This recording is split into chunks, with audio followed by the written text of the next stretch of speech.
की हत्या बिहटा के राघोपुर में हत्या से हड़कंप। और यहां पर देखिए पूर्व मुखिया संजय सिंह की हत्या और खेत के बोरिंग के पास में दरअसल शव मिला है।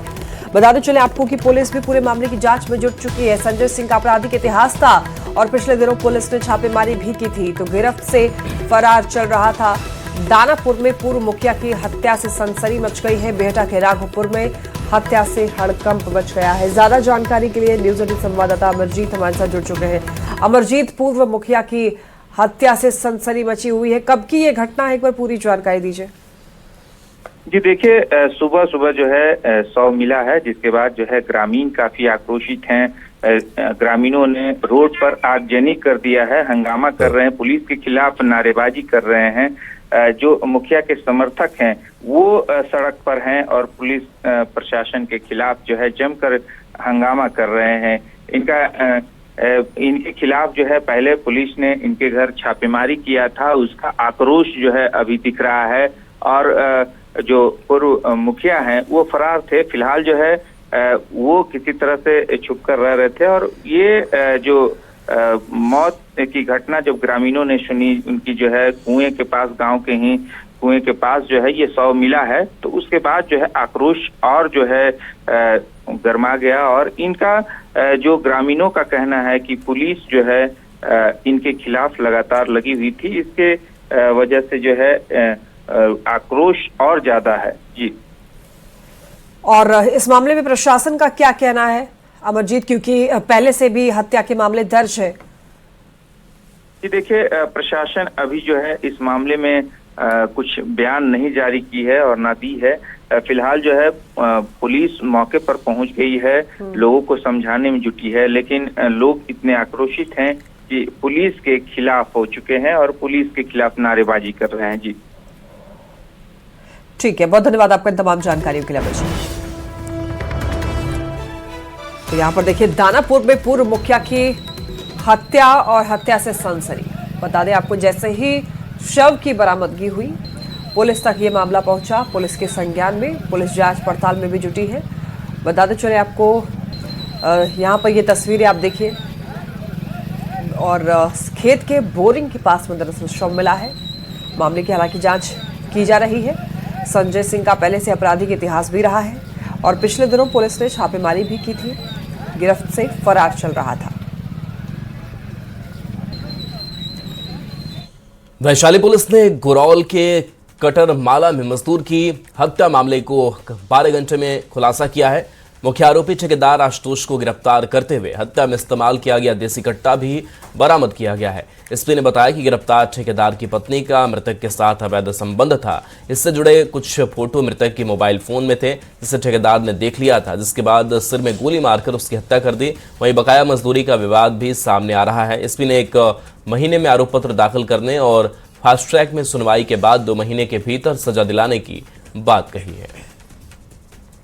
क्रम में ये बात सामने आई है कि जो मृतक है अमित, उसका जो मारने वाला व्यक्ति है आशुतोष, उसकी पत्नी के साथ अनैतिक संबंध था और उसने कुछ फोटो वीडियो अपने मोबाइल पर बना रखे थे। इसी से कुपित होकर जो मारने वाला है आशुतोष सिंह, उसने उसको एक सुनसान जगह पर बुलाया। घटना लगभग 9, सवा 9 बजे के आसपास है और वहाँ पर बुलाकर उसको बाईं तरफ कनपट्टी में क्लोज रेंज से एक शॉट मारा और वहाँ से भाग गया।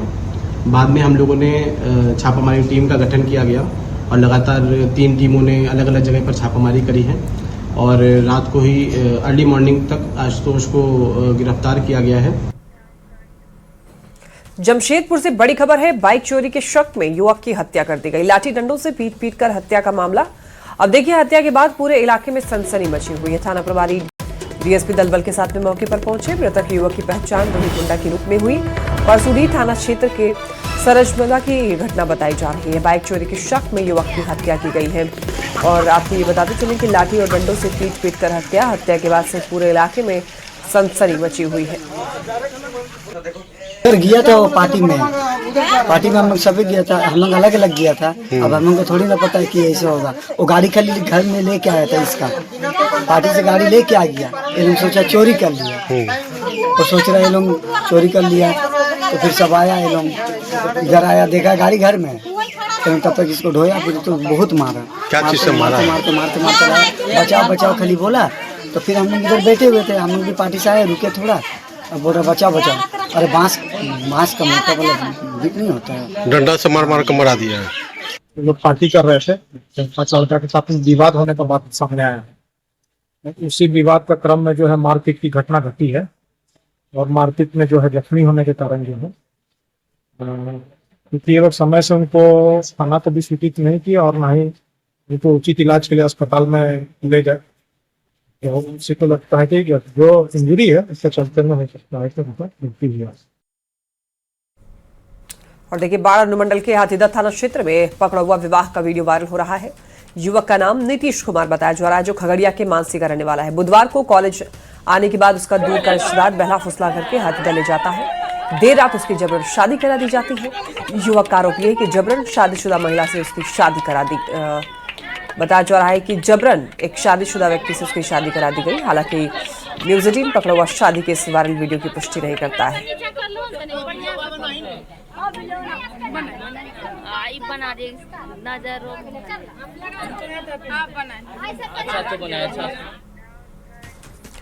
राज्य से बड़ी खबर, जहां बड़मो अंचल घूसकांड में एसीबी की बड़ी कार्रवाई हुई है। 2 कर्मचारी रिश्वत लेते गिरफ्तार किए गए हैं।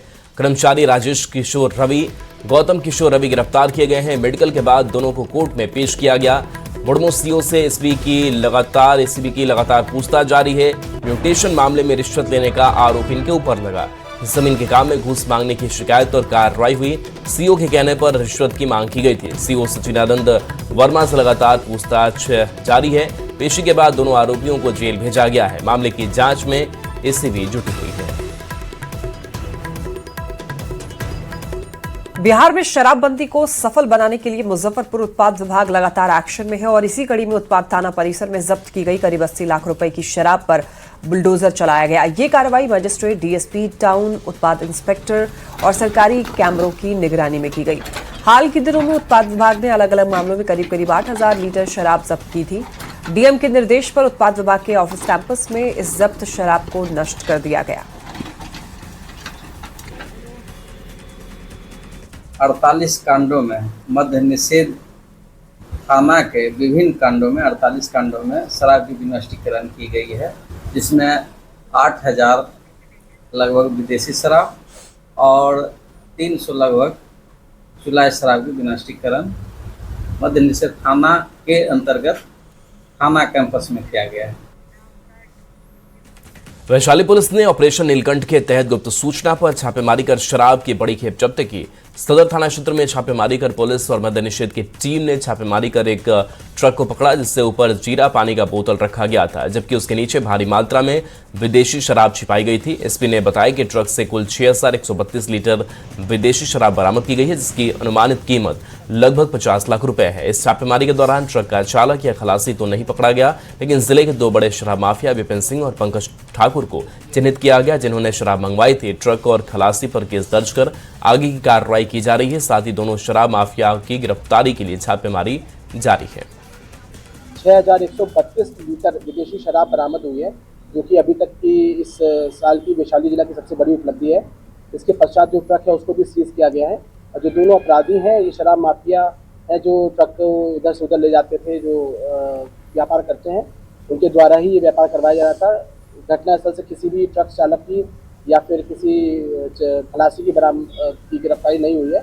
हम लोग इसमें आगे सूचना एकत्र कर रहे हैं और अनुसंधान कर रहे हैं कौन ट्रक चालक था और कौन वहाँ पर खलासी था, और इन शराब माफियाओं के ऊपर भी आगे कार्रवाई की जाएगी।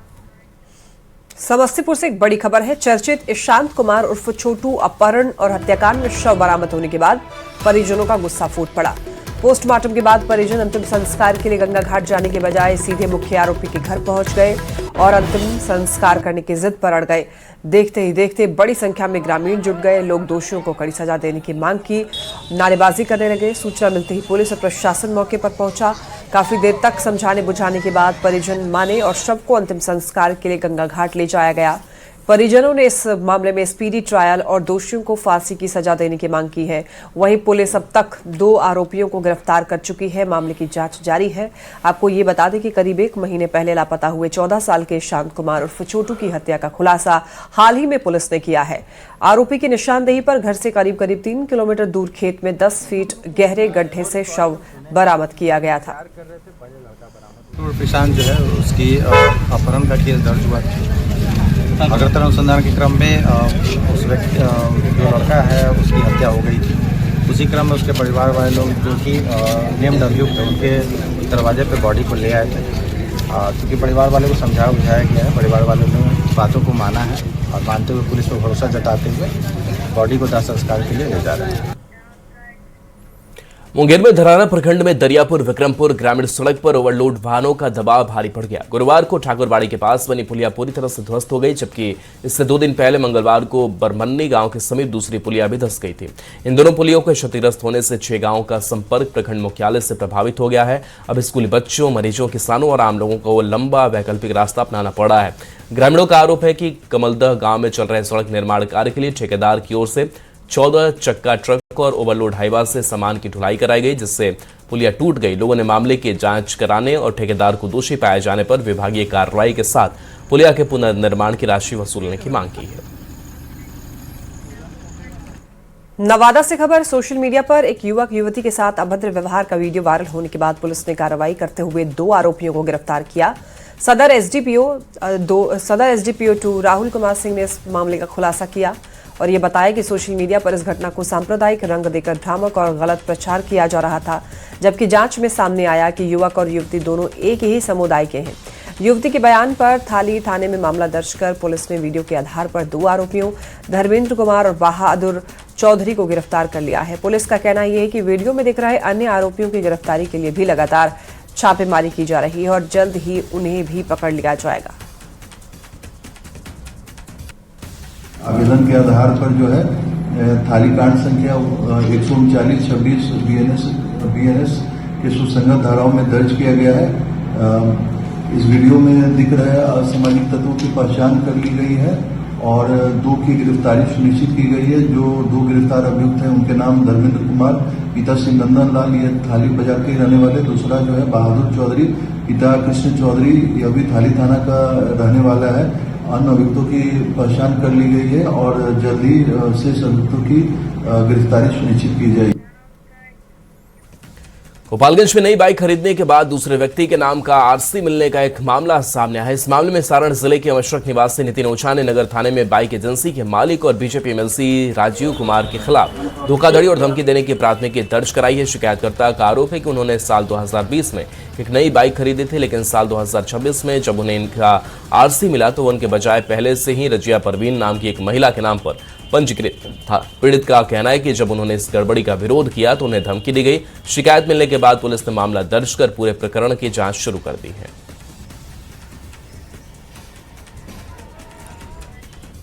लखीसराय के सूर्यगढ़ा थाना क्षेत्र के अलीनगर से एक सनसनीखेज मामला सामने आया है, जहां एक पति ने अपनी पत्नी की बेरहमी से हत्या कर शव को घर के भीतर ही दफना दिया। घटना की जानकारी मिलते ही पुलिस ने कार्रवाई करते हुए आरोपी पति नागेश्वर बिंद को गिरफ्तार किया। पुलिस ने मवेशी बांधने वाले कमरे की मिट्टी खोदकर शव को बाहर निकाला और कब्जे में लिया। मौके से हत्या में इस्तेमाल किया गया चाकू भी बरामद कर लिया गया है और एफएसएल की टीम ने घटनास्थल पर पहुंचकर जांच भी की है। जब घर में एंटर किया तो घर में पीछे के साइड में जहां बकरी को बांधा जाता है उस एरिया में गड्ढे में छुपी हुई एक बॉडी थी जिसके पैर बाहर थे। तो विधिवत फोटोग्राफी और वीडियोग्राफी और मैजिस्ट्रेट के समक्ष जो है बॉडी को बाहर निकाला गया। उक्त जो मृतिका थी उनकी पहचान हुई है, जिनका नाम है सहोदरी देवी, उम्र करीब 45 ईयर्स की। आपका ग्राम हो गया अलीनगर, थाना सूर्यगढ़ा। और सत्यापन के क्रम में वहाँ कमरे में हम लोगों को जिस धारदार औजार से उन्हें मारा गया था वो भी जब्त किया गया है। उनके हस्बैंड जो थे उनको उनके द्वारा ही इस घटना को कारित किया गया था, उनको भी हम लोगों ने विधिवत गिरफ्तार किया है। फिर गेट उठ दरवाजा खोले तो पूरा गला उला कटा हुआ था और मतलब लाश को आधा से बेसी दफना दिया गया। घर में ही बाथरूम में मतलब झाँप दिया था काट के एक गला उला मतलब पूरा कटा हुआ था। सीएम सम्राट चौधरी ने आज एनडीए के नेताओं की बड़ी बैठक लोक सेवक आवास में बुलाई है। इस बैठक में पहली बार सभी पार्टियों के जिलाध्यक्ष भी मौजूद रहेंगे। दरअसल बिहार की एनडीए सरकार जल्दी अपने कार्यकाल के 100 दिन पूरे करने जा रही है। इससे पहले लोक सेवक आवास में सीएम की ओर से बुलाई गई इस बैठक को काफी अहम माना जा रहा है। इस बैठक में एनडीए के सभी पार्टियों के राष्ट्रीय अध्यक्ष, प्रदेश अध्यक्ष के साथ मंत्री भी शामिल होंगे। जिलाध्यक्ष को किसी भी पार्टी के रीड माना जाता है, जिनसे जमीनी हकीकत के बारे में फीडबैक लिया जाएगा। इसी के साथ मंत्रियों से भी सरकार के कामकाज पर चर्चा होगी। माना जा रहा है कि बैठक में एनडीए के नेताओं के बीच आ रही समस्या के समाधान की भी कोशिश होगी। बनने के बाद प्रदेश स्तर के तो लोग कुछ बैठते थे, लेकिन जिला अध्यक्षों की कभी बैठक नहीं हुई थी। तो सभी जिला अध्यक्षों को बुला के क्या चल रहा है नीचे, या कुछ फीडबैक लेना, या क्या सरकार की नीतियों में और कुछ ऐड करना चाहिए, ये सब जब नीचे के स्तर से फीडबैक आएगा, क्योंकि जिला अध्यक्ष जिलों में रह के काम करते हैं, उसको नीचे तक की फीडबैक रहती है। तो इसलिए गठबंधन दल के पांचों दल के सभी जिला अध्यक्ष कल माननीय मुख्यमंत्री जी के आवास पर जो है मिलेंगे। कि पहली बार हो रहा है इस तरह का कि जिसमें जिला अध्यक्ष को बुला करके और सब अपनी बात रखेंगे, तो बहुत चीज़ों का जानकारी भी होगा जो आप लोग नहीं लोग जान पाते हैं, वो जिला अध्यक्ष के माध्यम से सब लोग एक दूसरे जगह को बताएंगे। तो एक तो गेट टुगेदर भी होगा और बहुत सारे बात को एक जगह के दूसरे जगह के लोग को जान भी पाएंगे। मुख्यमंत्री जी का यह सोच है कि जिला स्तर पे एनडीए के जितने भी तमाम साथी आएंगे तो वो पूरा वहाँ का एक एक चीज़ों को बताने का काम करेंगे कि जिला में कहाँ क्या दिक्कतें आ रही है, नहीं आ रही है, क्या चुनौतियाँ हैं, क्या करने की ज़रूरत है, जो सरकार का सोच है उस सोच के हिसाब से और क्या काम होनी चाहिए। इन सारे चीज़ों के विजन के साथ सारे हमारे माननीय जिलाध्यक्ष भी आएंगे और उस बैठक में शामिल होंगे।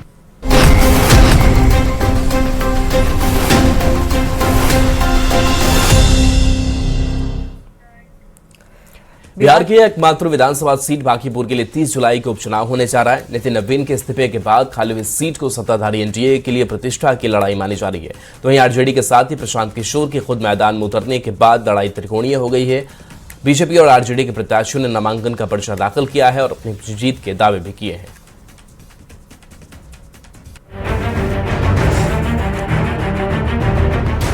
बांकीपुर सीट के उपचुनाव की सियासी एक्सप्रेस अब रफ्तार पकड़ चुकी है। गुरुवार को एनडीए और आरजेडी प्रत्याशियों ने नामांकन दाखिल किया। एनडीए समर्थित बीजेपी प्रत्याशी अभिषेक कुमार सिन्हा उर्फ बंटी ने नॉमिनेशन फाइल किया।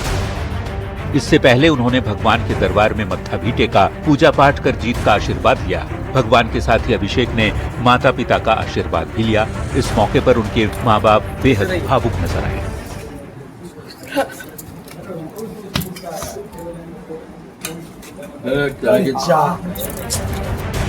बांकीपुर से अभिषेक कुमार सिन्हा के नामांकन के बाद एक जनसभा भी आयोजित की गई, जिसमें एनडीए के तमाम बड़े नेता शामिल हुए। इस दौरान सत्ता पक्ष की ओर से शक्ति प्रदर्शन भी किया गया। सीएम सम्राट चौधरी के साथ डिप्टी सीएम विजय चौधरी और जेडीयू के राष्ट्रीय कार्यकारी अध्यक्ष संजय झा, आरएलएम सांसद उपेंद्र कुशवाहा के साथ ही बीजेपी सांसद रविशंकर प्रसाद सहित कई बड़े नेता शामिल हुए। अभिषेक सिन्हा पहली बार चुनावी मैदान में उतरे हैं। ऐसे में उनके सामने बीजेपी के राष्ट्रीय अध्यक्ष नितिन नवीन की परंपरागत सीट को बचाए रखने की चुनौती है। एनडीए की ओर से जीत का दावा मुख्यमंत्री ने किया है। पांचों पांडव मिलकर जिस तरह बिहार विधानसभा में 202 सीट जीतने का काम किया था, उसी तर्ज पर बांकीपुर के उपचुनाव को भी थम्पिंग मेजॉरिटी से जिताने का काम कीजिए। हमने बूथ स्तर पर अपने मंडलों में जाकर काम किया और पार्टी ने आज मुझे इस लायक सोचा, मुझे भारतीय जनता पार्टी का उम्मीदवार बनाया एनडीए का। पहले तो मैं सबका दिल से आभार व्यक्त करता हूं कि मेरे जैसे कार्यकर्ता को आज पार्टी ने ऐसा बड़ा मौका मिला है। एनडीए उम्मीदवार के साथ ही आरजेडी कैंडिडेट रेखा गुप्ता ने भी बांकीपुर सीट से नामांकन का पर्चा दाखिल किया। पार्टी के वरिष्ठ नेता आलोक मेहता, भोला यादव और रणविजय साहू नामांकन में रेखा गुप्ता के साथ मौजूद थे। अपनी जीत का दावा करते हुए रेखा गुप्ता ने कहा कि इस बार बीजेपी का भ्रम टूट जाएगा। पूरे सरकार को आईना दिखाया जाएगा और एक नया इतिहास लिखेगा बांकीपुर विधानसभा। वैसे 30 जुलाई को बांकीपुर सीट पर बिहार में सूखे के हालात से निपटने के लिए मुख्यमंत्री सम्राट चौधरी ने बड़ा कदम उठाया है। सरकार ने फैसला किया है कि कृषि फीडर से किसानों को सुबह 6 बजे से शाम 6 बजे तक बिजली किसानों को मुहैया कराई जाएगी। बिहार की ऊर्जा मंत्री बुलो मंडल ने इस बारे में जानकारी दी। ये बताया कि किसानों को कोई समस्या ना हो, इसे लेकर सरकार ने फैसला किया है। ऊर्जा मंत्री बुलो मंडल से बातचीत की है न्यूज 18 संवाददाता आनंद अमृतराज ने। इस वक्त हमारे साथ मौजूद है ऊर्जा मंत्री बुलो मंडल। सर, आज मुख्यमंत्री ने एक महत्वपूर्ण निर्देश दिया है जिसमें जो सूखे की स्थिति कई जिलों में देखी जा रही है कि सुबह 6 बजे से शाम 6 बजे तक किसानों को कृषि फीडर से बिजली दिया जाएगा। बिल्कुल, उसमें बहुत लोगों के किसानों की शिकायतें आ रही थी कि जो शाम में हम लोग बिजली दे रहे थे रात में 6 घंटा 8 घंटा, तो उससे एक्चुअली काम नहीं चल रहा था। इसलिए आदरणीय मुख्यमंत्री जी का निर्देश हुआ है कि हम लोग 6 बजे से 6 बजे तक और फिर रात में भी, ऐसा नहीं कि दिन में रात में कट हो जाएगी, नहीं, वो फिर शाम दिन में चूंकि प्रॉब्लम हो रही थी और जिस तरह से सुखाड़ की स्थिति हो रही थी तो उसमें हम लोगों ने ये निर्णय लेने का काम किया है। अच्छा, और सर जो कृषि फीडर के तहत जो किसानों को बिजली दी जाती है वो कितने पैसे पर यूनिट है सर? तो मात्र 55 पैसा, और फ्री हम लोग एग्रीकल्चर फीडर जो एग्रीकल्चर वाले जो कनेक्शन लिए हैं उसको फ्री कनेक्शन 8.5 लाख से ऊपर लगभग 8.8 यानी लगभग 9 लाख किसानों को हम लोग फ्री में कनेक्शन दिया और उसको मात्र 55 पैसे के प्रति यूनिट की दर से उसको हम लोग बिजली देने का। जो कि कृषि फीडर बनाया गया है सर, तो उसमें कई जगहों पे खराब की भी सूचना मिल रही है, किसानों ने कई बार शिकायत भी की है कि कई जगहों पे, तो क्या उसको लेके भी कोई निर्देश दिया गया? नहीं, उसमें बहुत जगह है उस तरह की शिकायतें कि हम लोग भी या कुछ ट्रांसफार्मर जल गया है, कुछ खराबी आ गई है, तो उसका भी चूंकि किसानों को लेकर हम लोग या नीतीश कुमार जी भी जब आदरणीय मुख्यमंत्री थे तो वो भी लगातार किसानों को लेकर चिंता करते रहते थे। आज उसी के रास्ते पर कहिए या उस पे कहिए, तो इन्होंने भी आदरणीय जो हमारे अभी सम्राट चौधरी जी मुख्यमंत्री जी हैं, उन्होंने भी स्पष्ट निर्देश किया है कि जो आदरणीय नीतीश जी का सपना था उसको हम लोग पूरा करने का काम करेंगे। उसके रास्ते पर चलकर जो भी किसानों की समस्या है उसको निदान करने का काम करेंगे। तमाशा ऊर्जा मंत्री बुलो मंडल, कैमरामैन मनीष जुनेजा के साथ आनंद अमृतराज, न्यूज 18 नेटवर्क, पटना। बिहार सरकार की ओर से बुजुर्गों और विधवा महिलाओं को आज सरकार की ओर से बड़ी आर्थिक मदद मिलने जा रही है। पेंशन की राशि 1100 रुपए दी जाती है। राशि आज डायरेक्ट बेनिफिट ट्रांसफर के जरिए लाभुकों के खाते में भेज दी जाएगी। बुजुर्गों और विधवा महिलाओं को सरकार की ओर से मिलने वाली आर्थिक मदद का बेसब्री से इंतजार है। हर महीने समय पर पैसा मिलने और राशि में हुई इस बड़ी बढ़ोतरी से बुजुर्ग और विधवा महिलाएं बेहद खुश हैं। जिनसे बात के संवाददाता आनंद अमृतराज ने। तो बिहार सरकार ने बिहार में वृद्धावस्था पेंशन, विधवा पेंशन की राशि 400 से बढ़ाकर 1100 कर दी और हर 10 तारीख को उनके जो लाभान्वित है उनके खाते में देने की बात भी कही है और उन लोगों को मिल भी रहा है। और कल 10 तारीख है, हमको सही मिल रहा है। 10 तारीख को मिला, 10 तारीख को पहले भी मिला और पहले भी मिला है। अच्छा ये बताइए, जब पहले 400 मिलता था अब 1100 मिल रहा है, कितनी खुशी है? हमें 1100 से चालू हुआ है हमको। 1100 से चालू? हाँ। अच्छा, पहले 400 की राशि थी, अब 1100 हो गया, कैसा लगता है? अब मतलब ठीक ठाक है राशि? एकदम ठीक है, बहुत ठीक है। 10 का इंतजार रहता है? हाँ, 10 का इंतजार रहता है। 1100 की राशि जो सरकार ने 400 से बढ़ाकर 1100 कर दी, कैसा लग रहा है? ये बढ़ती हुई महंगाई में तो बेहतर है जो कि परिवर्तन हुआ है। हाँ, और ये है जो कि सराहनीय कदम है। कल 10 तारीख है, कल फिर से अकाउंट में आने वाला, कितनी खुशी है? जी खुशी है, खुशी है। 1100 में हो जाता है ठीक ठाक जी। अच्छा, कैसा लग रहा है जो बढ़ के मिल रहा है? अच्छा, बहुत अच्छा लग रहा है। पहले 400 मिलता था, 400 में कुछ होता? 400 में तो बनवाए थे भी नहीं, 1100 वाला बना तो बनवाए हैं। अच्छा, ठीक लग रहा है। ठीक लगता है। तो देखिए ऐसे ही बना रहता है और जो लाभान्वित है उनको ऐसा कार्ड बनता है। अब बताइए 1100 रुपए खाते में आएगा, कैसा लग रहा है? बहुत अच्छा लग रहा है। ठीक ठाक खर्च निकल जाता है? हाँ, ठीक ठाक हो जाता है। हाँ। पहले 400 की राशि में कुछ होता था? वो नहीं, वो ही बना था सर, यही 2 महीना से बना है। अच्छा, तो पहले जो 400 की राशि थी अब 1100 की राशि है, तो अच्छा ही लगता है। ठीक है लगता है, बाकी दवा में चल जाता है सब पैसा। तो पहले 400 से दवाई चलता है, हफनी हो जाता है, तबीयत खराब। 1100 में थोड़ा राहत मिला? हाँ, राहत मिला। हाँ, राहत मिला 1100 में? हाँ। अच्छा, 400 मिलता था पहले, अब 1100 मिलता है, कितना अंतर हो गया? बहुत अच्छा। अब ठीक ठाक हो जाता है ना ये काम धाम? ऐसे कई कार्ड बने हुए हैं जिससे एज प्रूफ होता है और जिनका 60 साल क्रॉस कर जाता है या फिर जो लाभान्वित है उनके खाते में ये राशि जाती है। जाहिर तौर पे बिहार सरकार ने एक बड़ा फैसला किया था। जो पहले राशि 400 रुपये मिलती थी, उसे बढ़ाकर 1100 कर दिया गया। और 1100 की राशि को लेकर कुछ लोगों ने भी बोला कि 400 पहले आता था तो ध्यान भी नहीं जाता था, लेकिन अब 1100 की राशि आती है तो उन्हें अच्छा लगता है। कैमरामैन मनीष जुनेजा के साथ आनंद अमृतराज, न्यूज 18 नेटवर्क, पटना।